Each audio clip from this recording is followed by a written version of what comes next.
weapon will prosper. No enemy triumph.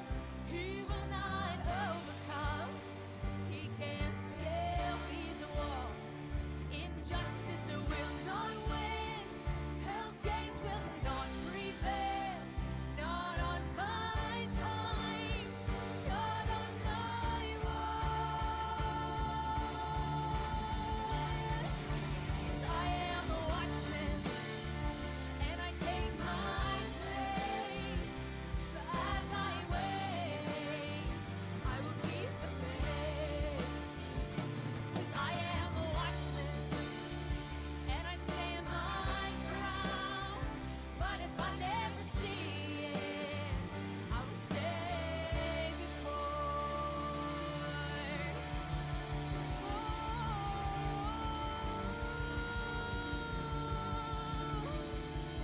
I will run the race, I will fight the fight, and I will keep the faith.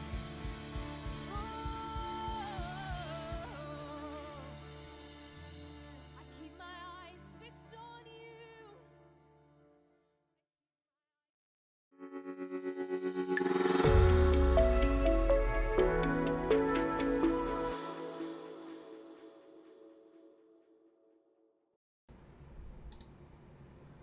Hello there. Welcome to Noon Prayer Watch. It is Friday. The weekend is here. Shabbat Shalom. Hope y'all had a great week. This is Jacob coming to you from Osaka, Japan. Thank you for tuning in or catching up on the replay. That's always appreciated as well. However you enjoy our content here on the interwebs, on the internet and such. This week's topic, the power of a story. Now, stories are great. Fiction, nonfiction, people all over the world enjoy stories. They enjoy listening to them. They enjoy telling them. It's a common hobby, but it's also an important part of human communication. Communication is something I really like. It's a big topic, big fan. That I'm a big fan of it. I like it so much, I majored in it in university here. But when we talk about church, Christianity, the kingdom, usually when we discuss stories, it is in the form of a testimony. You know, something happens to you, the Lord does something for you, and you share it. And I know probably all of you out there know it's really important to have it, you know, when you have a testimony, to share it, to let other people know what God's done for you.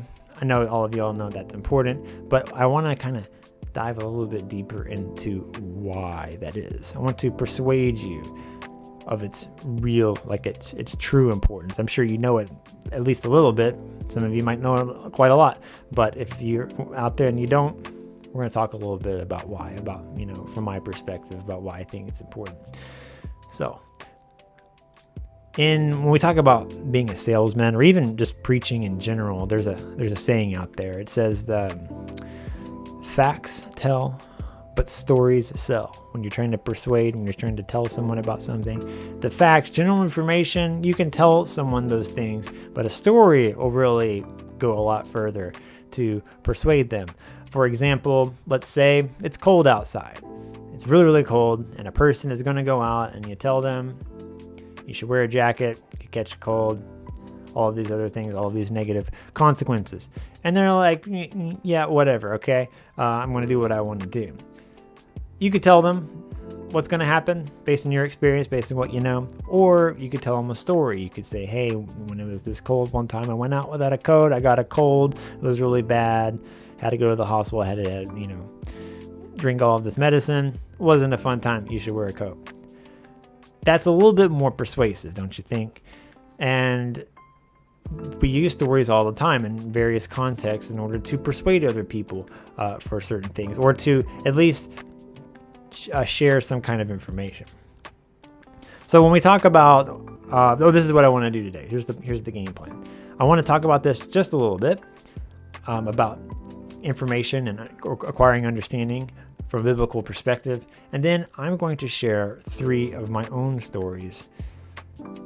It has a theme, I try to connect it all and kind of applying what I'm about to share with you today. So please tune in until the end. Some of these stories I've shared a couple of times.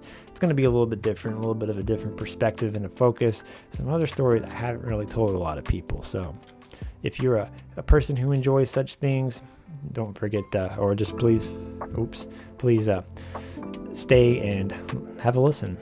So I shared this a long time ago, I think, but acquiring understanding, like we're humans and we learn things and we grow and we become stronger. How do we do this? Not to get too deep into the weeds here, but when you look into the Hebrew and look into the Hebrew words for like knowledge and understanding and wisdom and things like that, there's 3 main words. There could be more out there. I think there is, but these are the 3 you'll see a lot if you do, word studies here and there in the Bible and certain scriptures. So there's 3 ways to acquire understanding.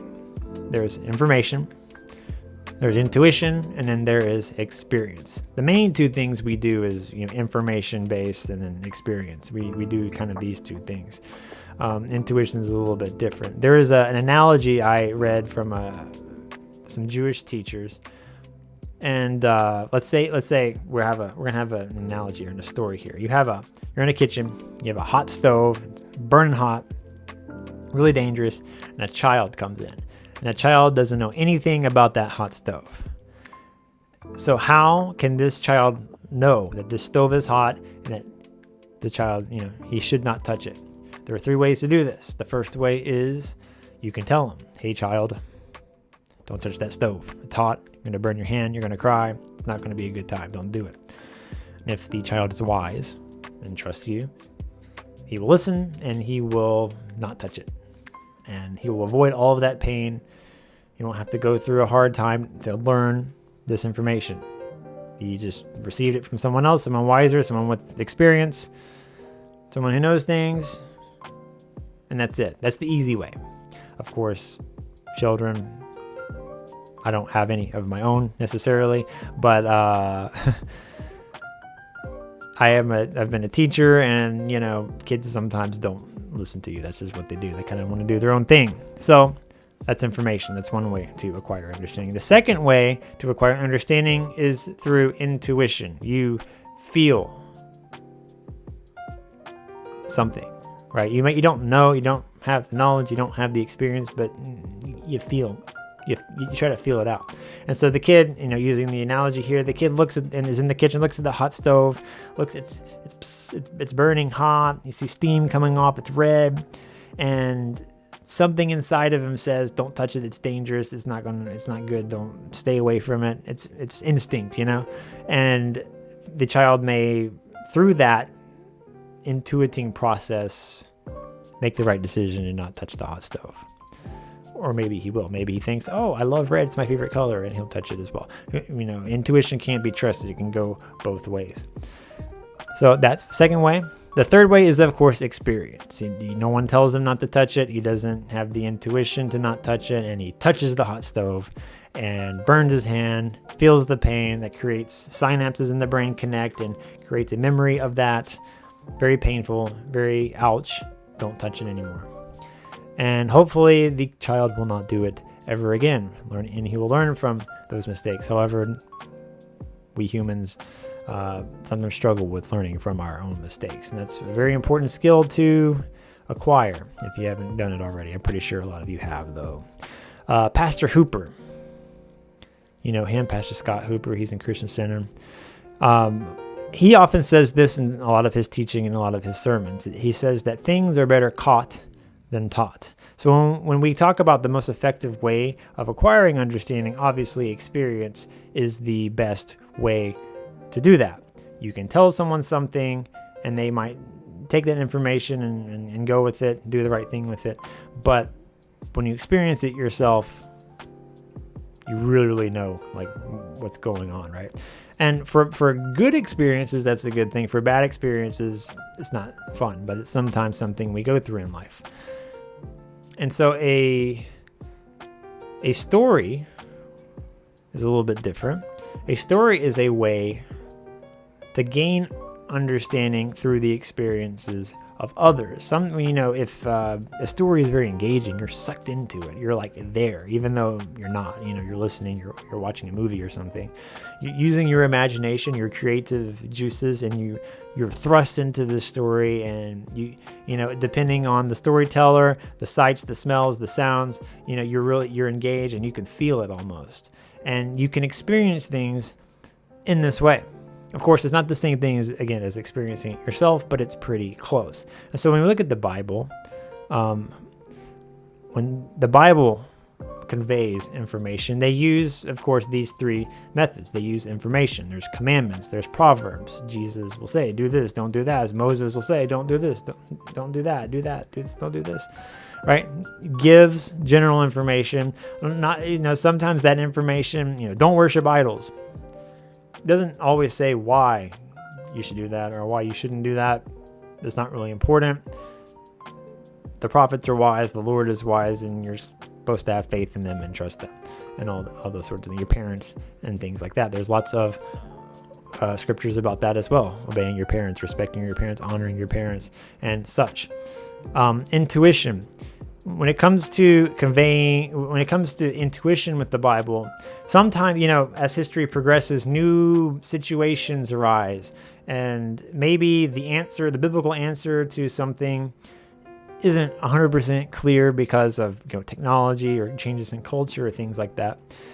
But I believe, and I'm sure a lot of you out there do as well, the rudimentary principles that are found in the Word can be applied to any and every situation to some degree. You just have to keep going down to the basics, to the foundations of what the issue actually is. For example, I'll give you an example, a really controversial topic in Christianity, and I'm not going to say the actual word because we don't want to spook the algorithms out there, but this topic rhymes with the word contortion. Contortion is very controversial in the church. Some Christians believe it's okay. Some Christians think it's not okay. A lot of Christians, I would say, think it's not okay. Contorting others is not good. But it's a medical procedure, if you know what I'm talking about. And, philosophical questions come up. It has to do with life and death. What is a life? Who is alive? When does life start? All of these questions come up when we talk about this topic that rhymes with contortion. And what does the Bible say about it? There is no medical procedure like this way back in the day, and there's a lot of interpretations, but you go down to the rudimentary principles of the Bible, of life, of being fruitful and multiplying, of not murdering and things like this. And so that's how you can kind of feel what the correct answer to a modern problem that may not have a direct topic in the Bible, because it is at the end of the day, every situation, the foundation is written in there, and you can use that. You can use the Holy Spirit to find what the best solution is. And contortion is, of course, something most of us, this church doesn't agree with. Not contorting. If you want to stretch like you work in the circus, that's fine. But if you are doing the thing that rhymes with contortion, not cool. So that's how we can intuit. We can gain understanding through intuition from the Bible. And then, of course, in the Bible, the third one is experience. Experience is conveyed through stories. There's a lot of stories just in general throughout the Bible, but in the Bible, there are also stories within stories, a storyception, if you will. And there are a lot of examples in this. I have two categories that I would like to talk about here. The first one is King David. You know him. He did a lot of cool stuff. He did a lot of not cool stuff. And one of the biggest thing he did that wasn't cool was he cheated on his friend's wife and then had him killed. Not cool at all. Cheated on his wife, couldn't cover it up because she got pregnant, and then had him killed, and that wasn't cool. So Nathan, a prophet, he is pushed by the Lord to go talk to David. This is in 2 Samuel chapter 12. He goes to David and he tells him a story. David did something really bad, and David did sort of feel convicted. You can kind of see that here and there. He was trying to hide. He knew what he was doing was wrong. He was trying to hide it, but he didn't really come to grips with what he did and how bad it was. And so Nathan comes to him and he tells him a story, kind of like a parable, and it's about David. But David doesn't really click.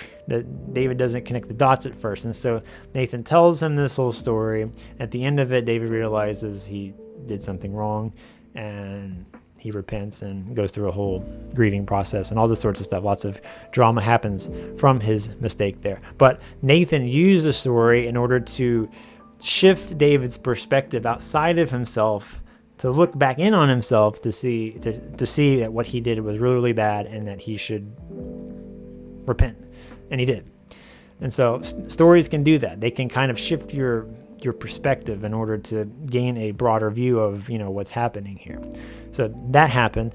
And another story within story situation, of course, is with Jesus. Jesus told lots of parables. He could have, he told lots of parables with hidden messages, and he wouldn't tell what the meaning was. Sometimes he would tell them, to the apostles on the side, but he told a story, and he could have totally just, what's the moral of the story, and just speak that. He did that sometimes. Sometimes he, like the Beatitudes, he would say, just basic information: do this, don't do that. This is good. This is not good. But then he would tell lots of stories because Jesus was a really good communicator.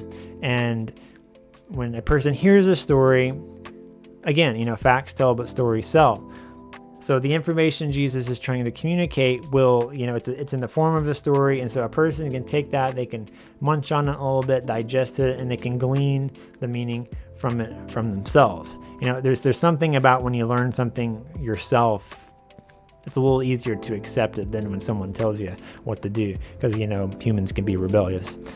Not that any of you are, right? But yeah, it's something you can relate, you can meditate on, and you can learn from. And so Jesus used both ways to communicate his ideas and his what he thought was what humans should do, what he knew what humans should do. He, of course, knows everything. Okay, so when it comes to you guys out there, everybody out there that's watching this, God has done something for you. If you're a believer and if you're following him, he's done something for you. It could be a small thing, it could be a big thing, but he's done something. So it's really important to remember those things, even write them down if you have to. Remember what the Lord has done for you, because every single one of those things that he's done for you is a testimony.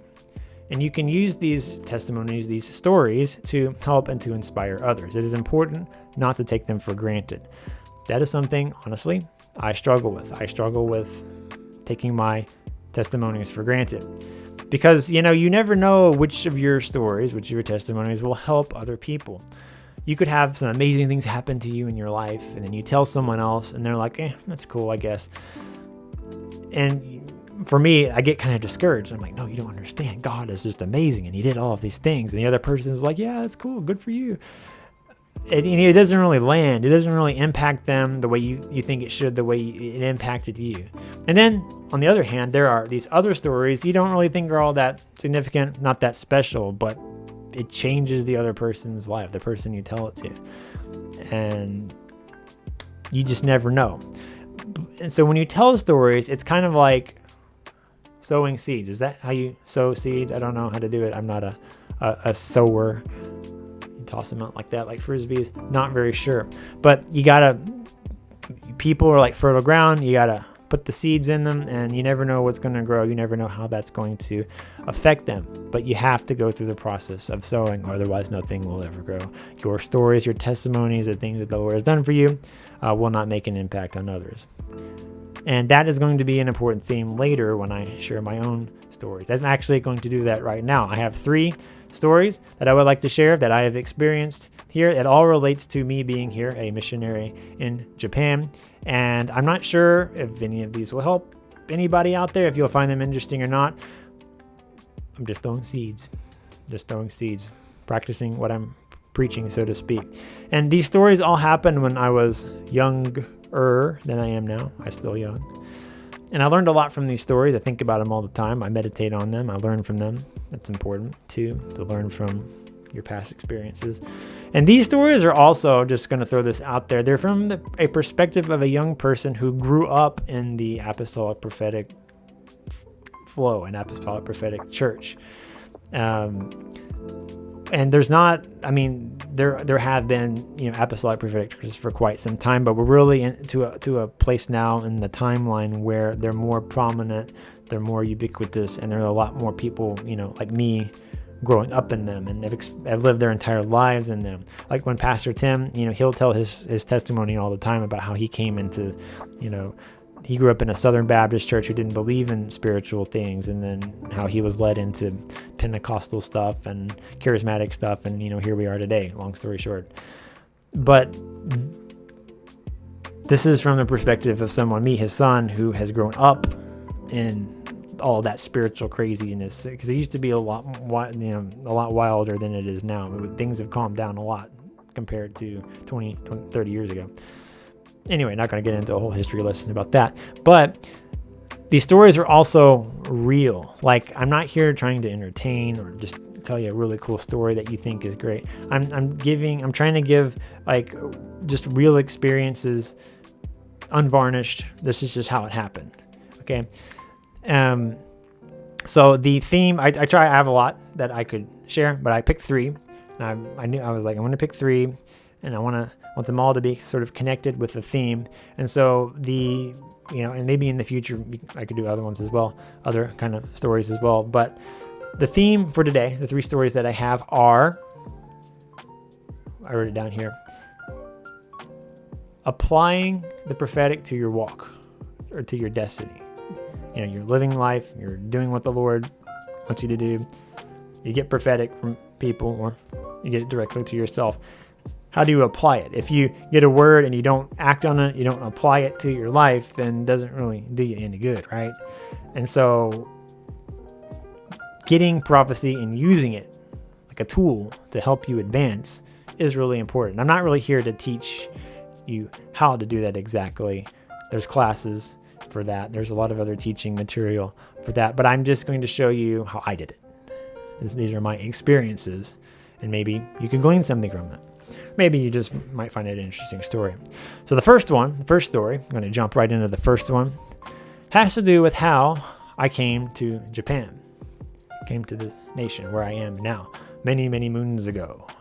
This story starts way back. And the theme of this story in particular is post-confirmation prophecy. Sometimes you're on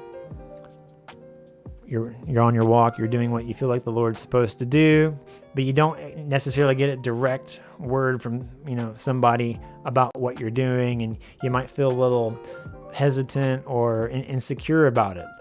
And then you make the decision, and that's when you get the prophecy that confirms it. And so this is a story about that.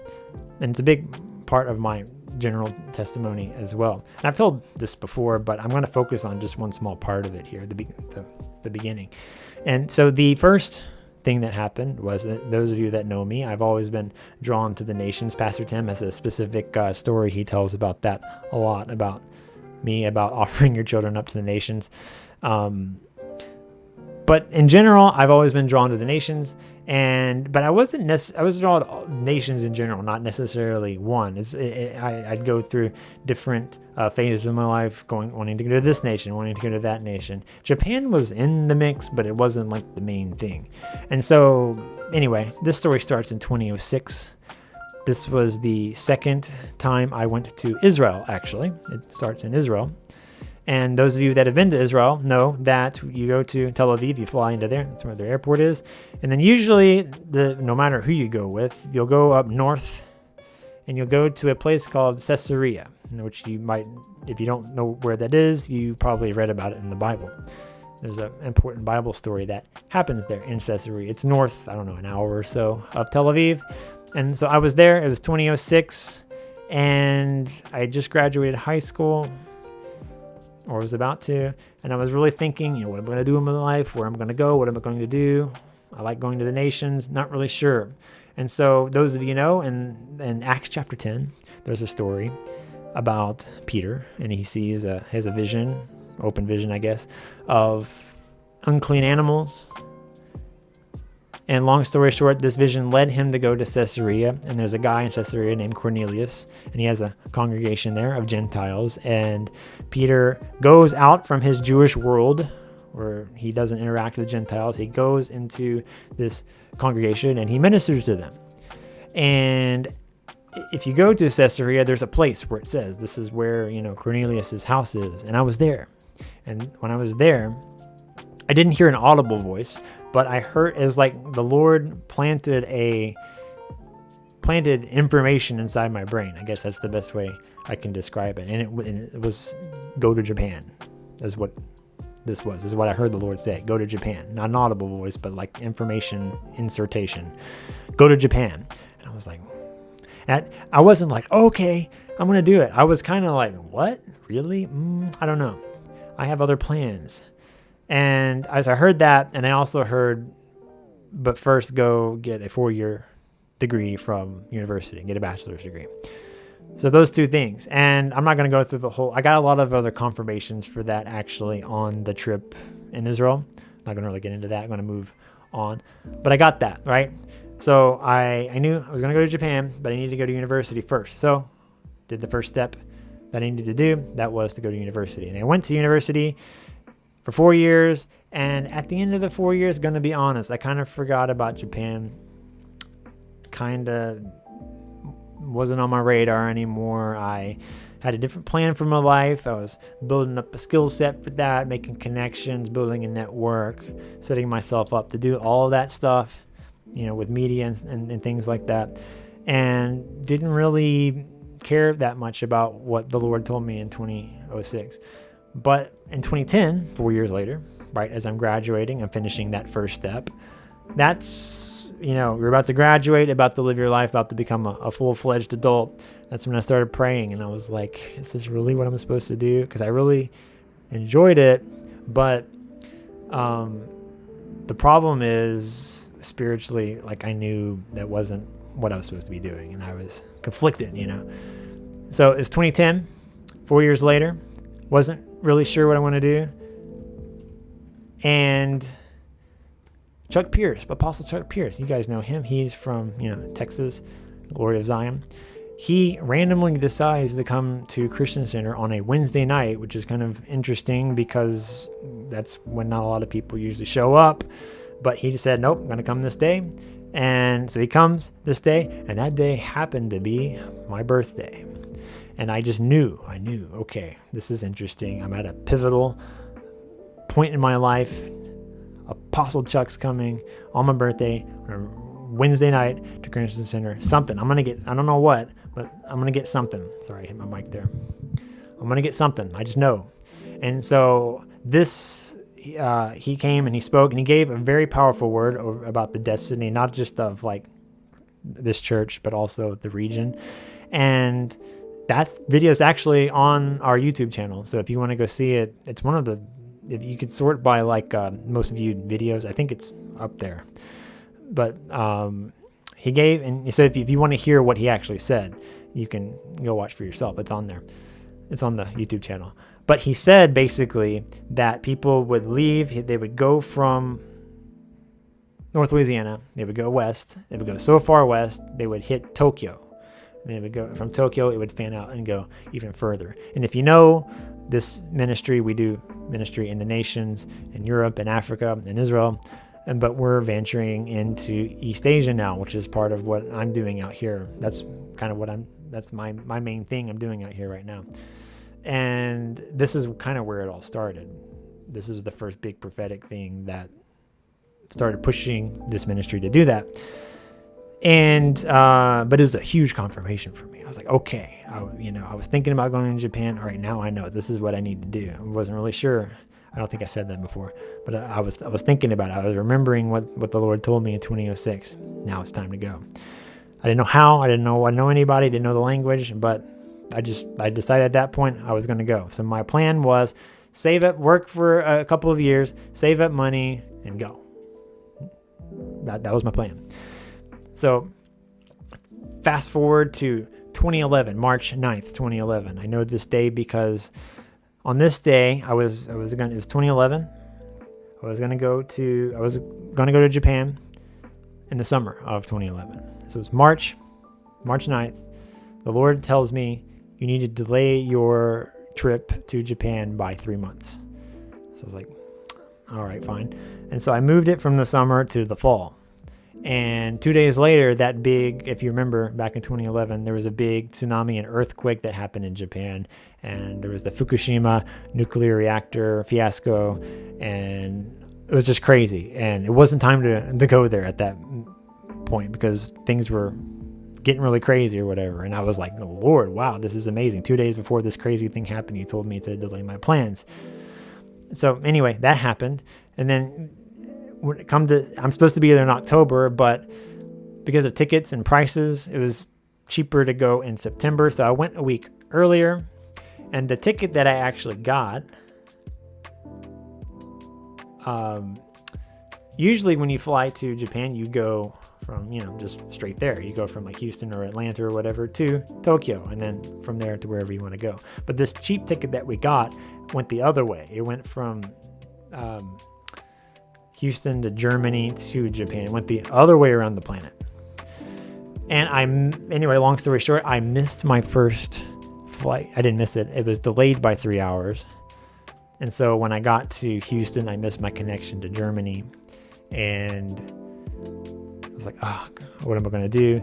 But then the airline said, all right, spend the night in a hotel. We'll send you to Tokyo directly the next day. So I was like, oh, that's interesting. It's interesting because if you remember the word from the previous year from Chuck Pierce said people would go to Tokyo and then from Tokyo further out. And so just how things worked out, I had to live that out. I had to basically fulfill that part of what he said. That was a fulfillment of that. And it wasn't, in my control. I don't control the airplanes or the airlines. And that's just how it happened. And so that happened, and that was kind of a confirmation. And so I started feeling a little bit better about what I was going to do. And then when I get there, I moved my trip 3 months, but then I go a week earlier than I'm supposed to. I get to the city of where I was, Nagoya, and I connected with this church, and they're just like a basic evangelical church. They're not into all the spiritual stuff that we like to get into. They're just basic gospel message every Sunday, really focusing on the lost evangelical ministry. Go there after all of this process, a 4 or 5 year process. I finally get there. Finally go to this church. The pastor doesn't know me at all. Preaches a message. Guess what the message was? Acts chapter 10. All about Peter going to Caesarea and all of that. And I'm sitting there, mind's being blown. Oh my gosh, that's where this all started. That's where I got the word, and it sent me on all this journey. And it just so happens that Sunday I get there, the pastor speaks on the very passage of the place that it started. It just kind of blew my mind. I was just like, oh. But that was a confirmation. It was a confirmation that I was going on the right path. So that's my first story. And I skipped a lot of other cool details, but I'm going to try to move on here. So that's how I got here. And a lot of other stuff has happened. Second story I have, it's not going to be so dramatic. It's a lot shorter in scope. But the second story involves a prophecy that I got in America before coming here, but it took place, all of it happened and played out here in where I live now. And the theme of this story is to avoid making assumptions when you get prophetic words. Get a word and let me turn this off. Get a word and kind of walk it out and see what happens. Don't assume this is going to happen, this is going to happen, and this is going to happen, because it's going to give you expectations, and if those expectations aren't met, it might throw you off a little bit, and that's exactly what happened to me here. So I got a word from a guy. He came to Christian Center, Shreveport, and he said to me, that in your future, you will move to a very big city, a very, very big city. And when you go to the city, you're going to meet a man. And this man, his name will be James. And James, this guy James, he's going to help you out. He's going to mentor you. He's going to show you the ropes. He's going to be like a mentor to you, a buddy to you. I was like, okay. And so years later, after the story I just said, I came to Japan 2011, fall of 2011, jump to the beginning of 2012. Remember, my plan is 6 months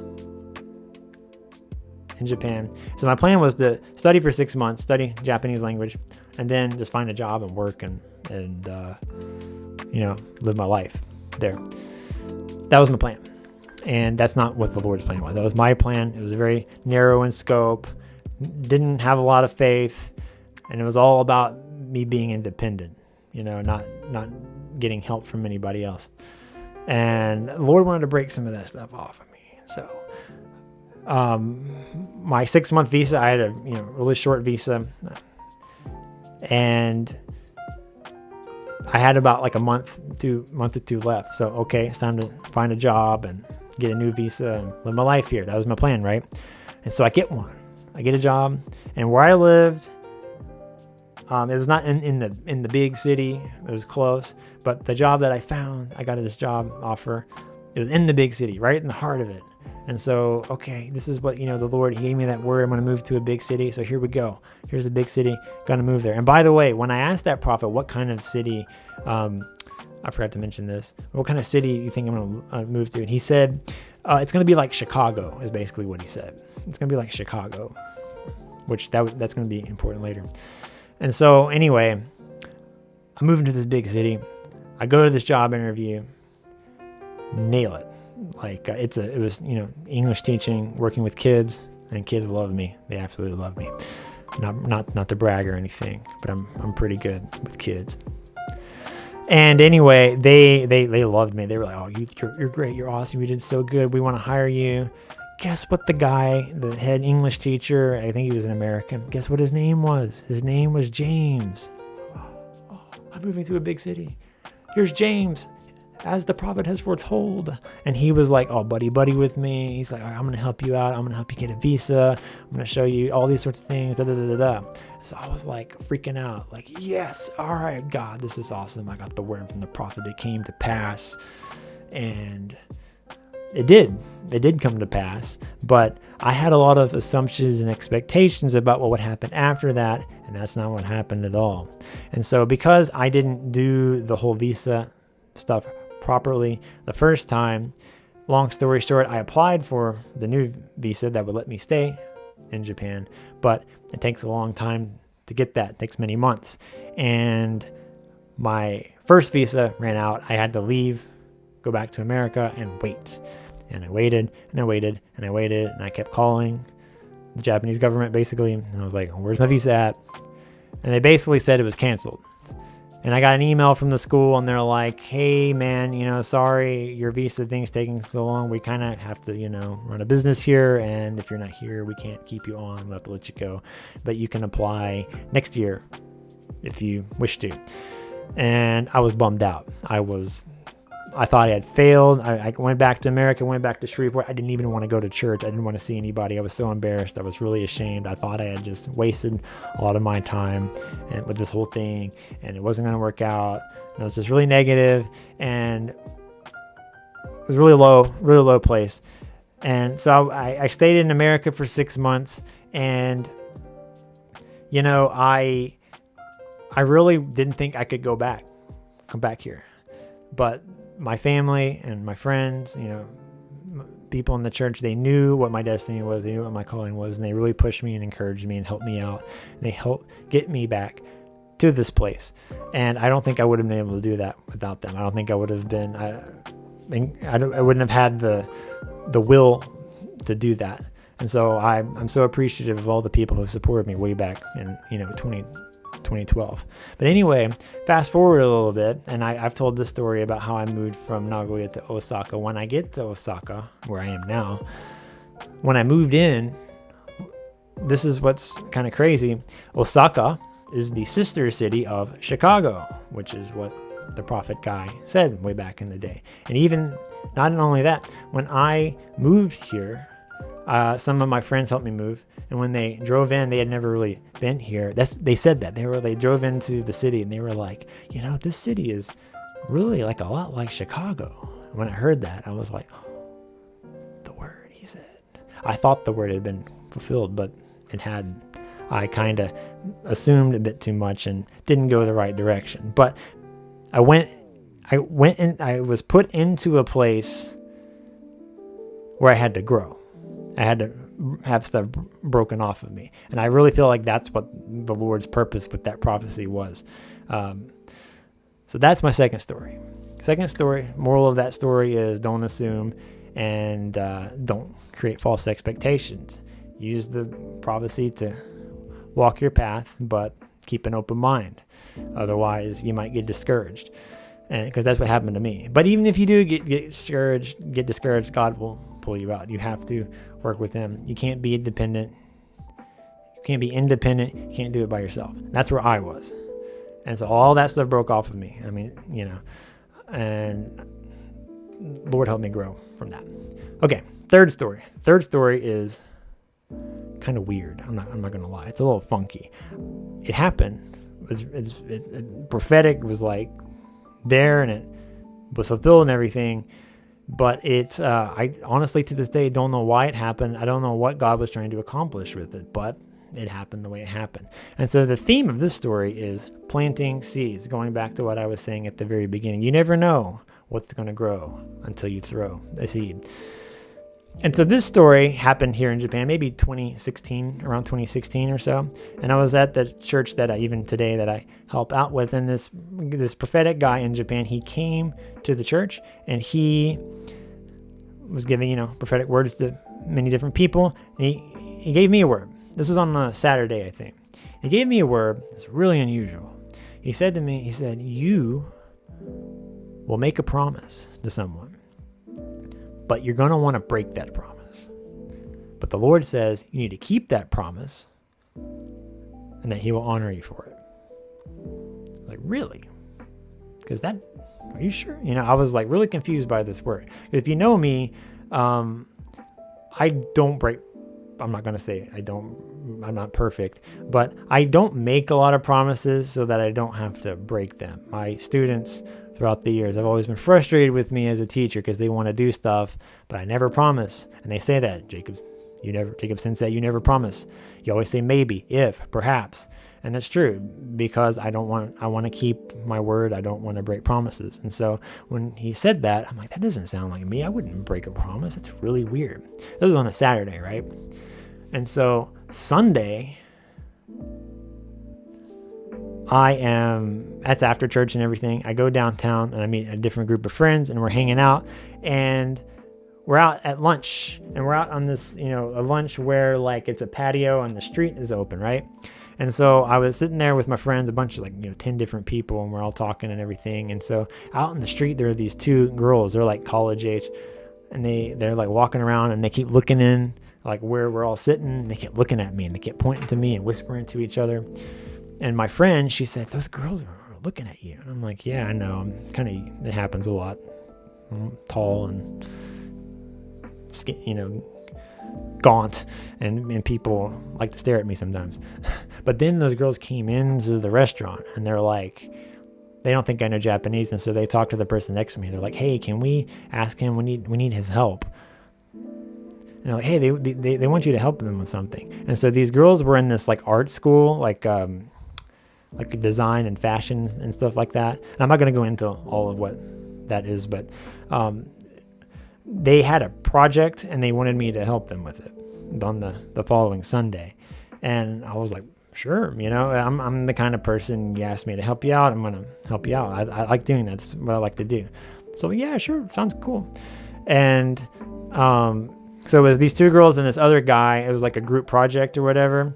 And so when I go Monday and Tuesday and meet them to discuss what we need to do, that's when I realized, okay, this is not my scene. I'm not comfortable in this whole art, fashion, design world. And I was really uncomfortable and really insecure about being there spiritually, really kind of funky. And so that was on Sunday. We're Monday, we're on Tuesday. And that's when I realized I don't want to do this. I know I promised these kids that I'd help them out. And that's when I realized, on Saturday I had a word. You'd make a promise and you're going to want to break it. And this has never happened before, never happened since. Sometimes you agree to do stuff, you don't want to do it, but you do it because you said you do it. But in this situation, I was like, I don't want to do this. I could just disappear. The city is 19 million people. They'd never find me. They don't know anybody that I know. And I was thinking about those things. Then I was like, wait, this is that prophetic word. I want to have this promise that I want to break, but I need to keep it. Okay. So I went through with all of what they were doing, and it was really, really weird. Really weird scene, not my scene. But this is the one thing that did happen. Again, I said, I don't know why God made this happen, but the guy in this group of 3 people, my name, he knew my name was in the Bible, long story short. He was like, hey, are you a Christian? We were talking while we were doing their project and everything. And I was like, yeah, I am, actually. And he's like, oh, that's so cool. He said, I'm a Christian too. He said, and I was like, really? Judging by his lifestyle and spiritual atmosphere around him, I was like, really? You're a Christian? Okay. And he's like, oh yeah, my parents are Christian. I'm a 3rd generation Christian. My parents are Christian. My grandparents are Christian. I play drums in the church sometimes. And I was like, I didn't say this, but I was like, you should probably go back and spend a lot more time there, man. But we made a connection there over that, and we got to talk about that. I mean, he already, he's a Christian, so he knows the gospel, but I got to encourage him. And so I hope that I planted seeds in him that day, because I spiritually, maybe I'm being a little too harsh and judgmental, judging a book by its cover or whatever, but I hope that seed grew into something, and I was still, insecure over those things. And these kids, they kept, after the fact, they really enjoyed working with me, and they were like, hey, we need you to do this, we need you to do that. They kept contacting me, and I really didn't want to help them after that. And so I didn't, it's sometimes I wonder, did I miss an open door here into an area of society that I could do ministry? I don't know. Maybe I did miss it. But that was in the past. It happened. What happened. And maybe had I been maybe that's what the Lord wanted, and I had been a little more secure and mature, I would have handled that appropriately. But again, it is what it is, and it's something you can learn from. But planting seeds are important. And so I'm not really sure what happened with those kids, but I do know that having taught in a Christian school for so many years, when you do these basic things of encouraging people and telling people basic truths, speaking life, being positive, don't be negative, you can't do it by yourself, trust in Jesus, and all these sorts of things. When you tell kids like that, after working for 10 years with them, you see the fruit, you see the seeds, not just you, but your coworkers and what the Lord does in them. You see them grow up, and you see the fruit, and you see them become better people. They beat their culture, they beat all the negativity around their lives, and they become positive people. And some of them, a lot of the ones that we work with, believe in Jesus, and they come to church and they are pursuing him. And again, that all comes from planting seeds. You never know what's going to grow. That's up to them. That's up to their relationship with God and the Holy Spirit. All you can do is be used by him. We're not here to pump ourselves up or toot our own horns. We're just servants being used. That's what being a missionary is. You are sent out and you do that. And you can be a missionary anywhere. You don't have to come to East Asia. You can do it right there in Shreveport or wherever else you live. You can, the gospel message is to every corner, even the corners of your own city. And so that is the theme that I have, applying the prophetic to your walk. And the moral of today is plant those seeds. You have testimonies. Remember your testimonies, even if you don't think they're significant. Remember them. Work on them. Practice them. Write them down. Record them. Whatever you have to do. But tell them. Share what the Lord has done for you, because you will bless other people. That's how it all works. So that is what I have for you this week. Thank you again for tuning in or catching up on that replay later. Please like, share, subscribe, comment, hit the notification bell, do all the stuff that the algorithm loves to do. The small way you can help support this ministry. Since I've been saying these, I've been reminding the viewers to do this. I have seen those numbers go up. I see those thumbs up going up, but we need them to go up even further. So if you don't normally do that, please do it. It helps us out. It's a very small way of doing it. It's just like what I've been saying all of today. It's like planting a seed. Thumbs up on a video, one of our videos, wherever platform it is, helps us just a little bit. And you never know how much broader the impact of these videos that we make will be through your interaction. So thank you for tuning in. I will see you next time. Be blessed. Thanks for watching. Bye-bye.